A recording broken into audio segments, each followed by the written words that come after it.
Excellent stuff out there. Thanks, Guillaume. And Ian Eichmann's down there. Brilliant way to start his weekend, I'm sure, and looking mighty dashing in his racing suit. Here we go then. Next qualifying heat gets ready out on the circuit. Group C versus D. François Delati and Clément Autran start this one on the front row. Alessandro Tedesca and Ellie Goldstein go from row 2. Malo Bollier and Jack Nestleship on row 3 from Finn McLaughlin and Diego Castro on row 4. Diego Palsi and Aaron Garcia round out the top 10. They go from row 5 for Maxime Jelly and Angelo Mello on row 6. Christian Vagani and Lewis Bird go from row 7. Eloy Gonzalez and Kevin Latinga go from row 8 from Connor Jupp and David Conclave on row 9. Kyuho Lee and Lucas Frederick go from row 10, and rounding out the top 20, Tien Han Lin and Henrik Oliveira go from row 11. Mark Granada and Johanna Luja on row 12. Finn Leslie and Oren England on row 13 from Kodai Yoshida and Francisco Guerros on row 14. Peter Stiller and Austin Gale round out the top 30 on row 15 from Thomas Taxiera and Lars Vennick on row 16.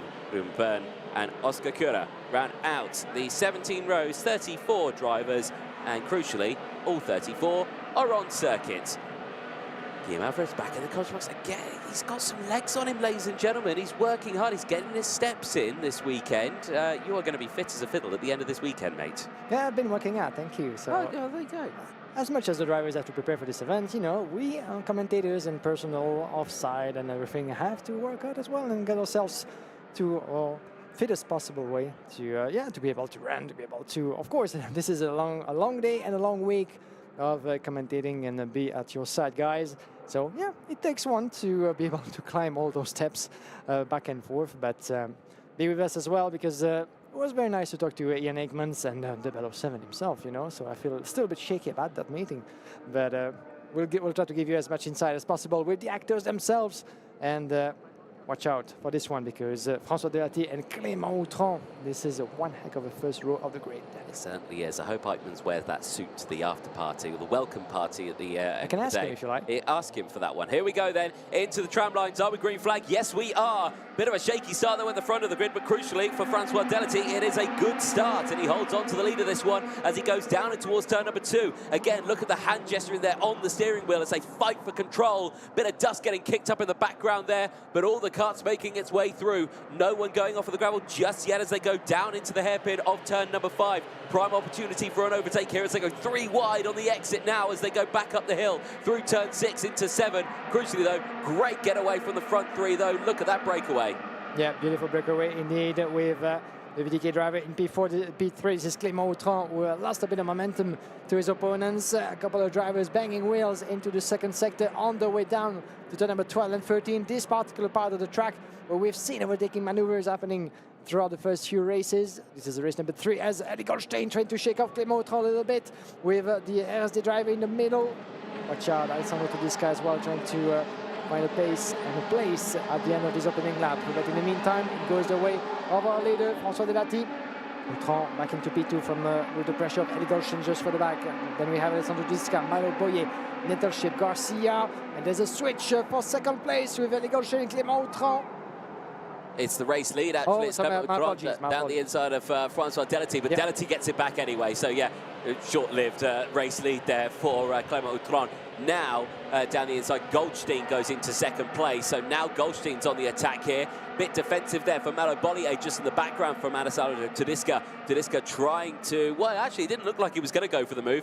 Just Bollier just covering that inside line just to be safe.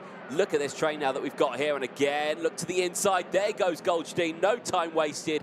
Gets to the lead of this one, and now looking to try and break away from the rest of the field. Goldstein, a very experienced driver, knows how to pedal a wagon, but right now looking very strong. Cross the line they go then, they end the first lap and they go back onto race number 2 now, or onto lap 3, 2 laps completed. Goldstein leads from Delati, from Clément Autran, wheel to wheel, and back down the inside goes François Delati. That slipstream is a pain for whoever is leading the race, because the whole pack can just close back in on you. Now Autran is going wheel to wheel as they go through, and look all the way to the back there.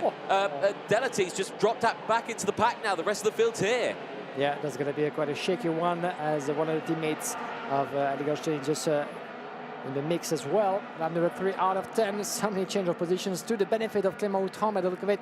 the VDK Racing driver, 0.2 of a second in front of the CG Racing driver just in second. François Delati still with us, very much in P2 by the look of it.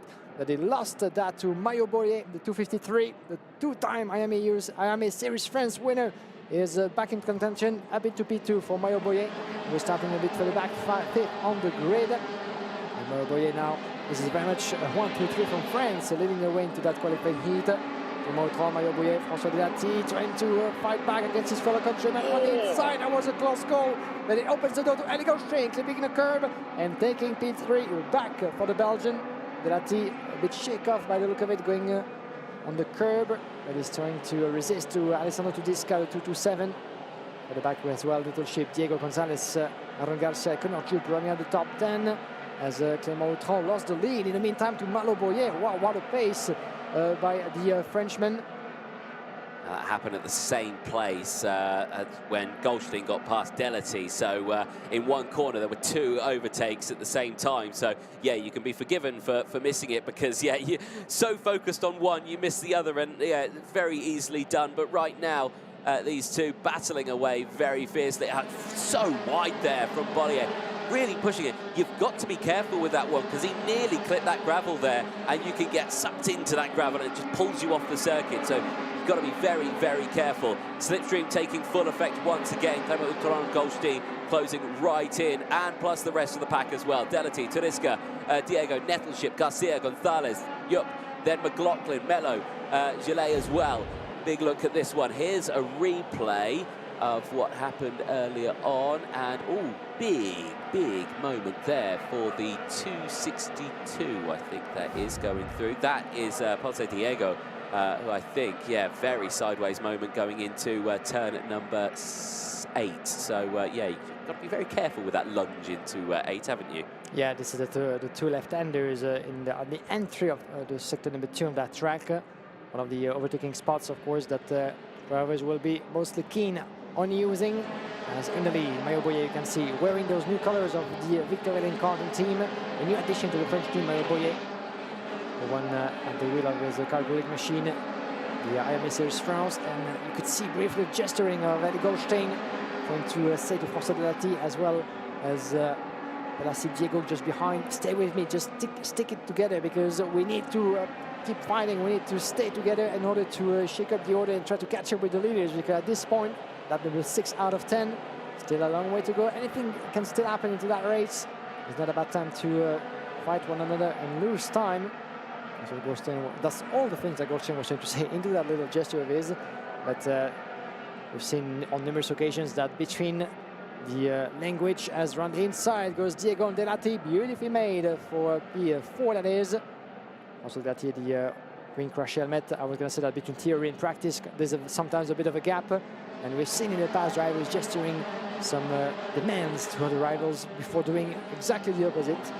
As we enter lap number 7 out of 10 and 2 10s between the leaders. Here's a change for the lead though. Slipstream coming into full effect there, and Clément Autran back into the lead of this one. Malo Bollier having to concede the spot, and you can see there when you get pushed out into the outside row there, you have to use a lot of steering input to get the car to come in and really bite.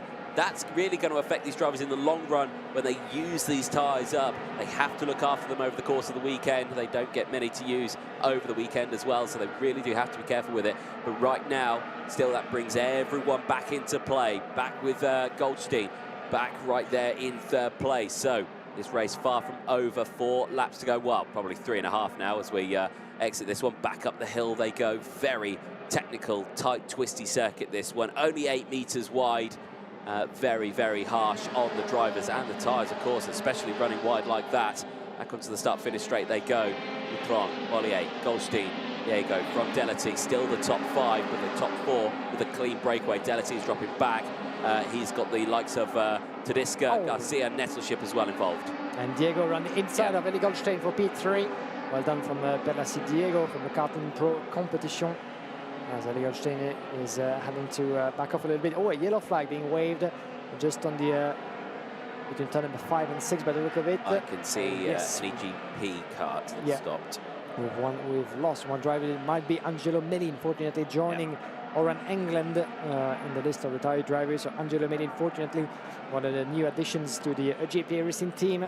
Same team as Ian Hickmans into that senior category, having to get out of his car, unfortunately, prematurely into this race. And in the meantime, Malo Boyer still has something to say in this race. He just went his gap, going down to a bit more than 1/10 of a second. Oh, and this is Angelo Meli. Unfortunately, you can feel the despair and the sadness of the young Belgian driver from GP. Yeah, and you think, the people at home probably thinking, it's only the first heat of the weekend, you know, you still have more.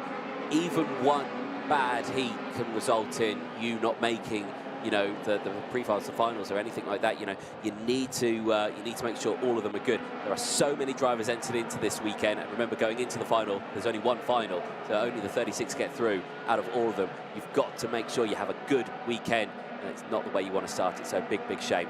Back here at the front, though, and look at this, absolutely line astern. Bollier, Diego and Utron still trying to find a way to the end of this race. They've got a couple of laps left to go in this one, and something tells me this isn't going to be the last order that we see them in. No, I don't think so, and this is reminiscent of the first two qualifying heats that we've seen so far into that senior class, and with the leaders not quite able to shake up the order and build that gap on entering the last lap. Here we go, ladies and gents. Diego on the inside of Malo Boyer, getting ahead of Clément Autran, the Frenchman from VDK, having to stay in P3. But I see Diego very threatening on Malo Boyer, shutting all the doors. Where can he actually make his move? And while trying, I'm afraid that Diego is losing a bit on momentum on Clément Autran, and the Frenchman finds himself in a more comfortable position to launch an attack on the way to the double left-hander of 8 and 9, and no one is moving just yet. No, they're staying in position right now. They might be thinking, yeah, we have pushed this a little bit too hard over the course of this race. Maybe we just bring it down a little bit more. I say that. No, I don't think we are at all, as Diego goes defensive there, and Utron has to take the wider outside line to try and get the cut back in. It's not worked out as they make their way through turns number 16 and 17 now for the final time. It will be Malo Bollier across the line. He will take his first win of the weekend as he goes across the line from Diego Pasali there as well. What a race for him. Clément Autran finishing in third place from Eli Goldstein and Aaron Garcia. But a brilliant way to start the weekend then for Malo Bollier. He'll be delighted with that one after starting this race in P5, the third row of the grid. Certainly a brilliant start for him in the early stages of this weekend. If he can continue that momentum over the course of this one, might be all right, and we certainly should see a very exciting final at the end of this week. Remember, that will be on Saturday, so long old week that these drivers have got, especially for everyone here this weekend. But Malo Bollier, 10 laps of racing, victory lane. What a drive. What a drive from one of the clients of that competition, the two-time winner of the IAME Series France, is one and all on home soil. Can he do it again here on the international level in Portimao? It remains to be seen, but this is certainly one way to start. Certainly is. They make their way back in towards Parc Fermé. Now, as we'll head down to the stage and chat to our drivers. Let's take you through the provisional classifications then at the end of qualifying heat C versus D. Malo Bollier then takes the win from Diego Palazzi on the second place spot after gaining 7 positions. Clément Autran and Eli Goldstein from Aaron Garcia, who gained 5 places, starting this one in PE10. Francois Delati drops back to P6 from Finn McLaughlin, who stays in the same spot there in P7. Jack Nettleship and Eloy Gonzalez on the 9th spot after gaining 6 positions. Alessandro Tedesca